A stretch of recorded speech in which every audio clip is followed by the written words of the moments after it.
អនុញ្ញាតគោរពជំរាបសួរពុកម៉ែបងប្អូនទាំងអស់គ្នាថ្ងៃនេះខ្ញុំសូមណែនាំប្រភេទម៉ាស៊ីនដែលមានឈ្មោះថា 968DS ជាម៉ាស៊ីនរត់ហាត់ប្រាណຂະຫນាតគ្រួសារសម្រាប់យើងដាក់នៅក្នុងផ្ទះតែម្ដងសម្រាប់ពុកម៉ែបងប្អូនទិញគ្រឿងនេះគឺចំណេញត្រង់ថាយើងអត់ចាយពេលវេលាទៅហាត់ប្រាណនៅខាងក្រៅហើយមិនចាំបាច់ខាតពេលវេលាអញ្ចឹងណាហើយនៅក្នុងលក្ខណៈពិសេសរបស់ម៉ាស៊ីនហ្នឹងគឺមានដូចជាពុកម៉ែបងប្អូនអាចវាស់ចង្វាក់បេះដូងបានស្ដាប់បទចម្រៀងនៅលើតាប់ឡូម៉ាស៊ីនហ្នឹងដែលមាន speaker សងខាងហ្នឹងគឺឲ្យពុកម៉ែបងប្អូនកំសាន្តអារម្មណ៍ផងគាត់បដានៅលើម៉ាស៊ីនហ្នឹងតែម្ដងហើយខាងស្នាមដៃហ្នឹងគឺយើងសម្រាប់បជាលបឿន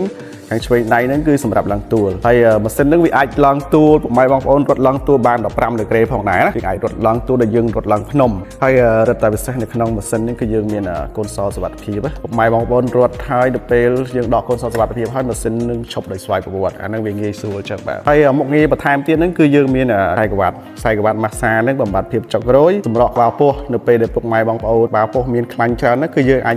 ម៉ាស្សាជាមួយនឹងខ្សែក្រវ៉ាត់ហ្នឹងបានហ្នឹងហើយនៅក្នុងនេះគឺយើងមានដូចដុំដែកមួយគូហ្នឹងគឺសម្រាប់យើងរត់បដាឬកាន់បដាអីក៏បានហើយក្តាររត់របស់ម៉ាស៊ីននេះគឺយើងមើលទៅធំទូលាយងាយស្រួលសម្រាប់ពុកម៉ែបងប្អូនដើម្បីរត់ខ្លាំងក៏វាអត់ជាបញ្ហាដែរហើយប្រការរត់គឺយើងភ្ជាប់ជាមួយនឹងកូនសោសុវត្ថិភាពនឹងតែម្ដងហើយសម្រាប់កម្ពស់របស់ម៉ាស៊ីនហ្នឹងខ្ពស់120សង់ទីម៉ែត្រហ្នឹងហើយសម្រាប់បណ្ដោយគឺ160បាទ160ហើយទទឹងហ្នឹងគឺ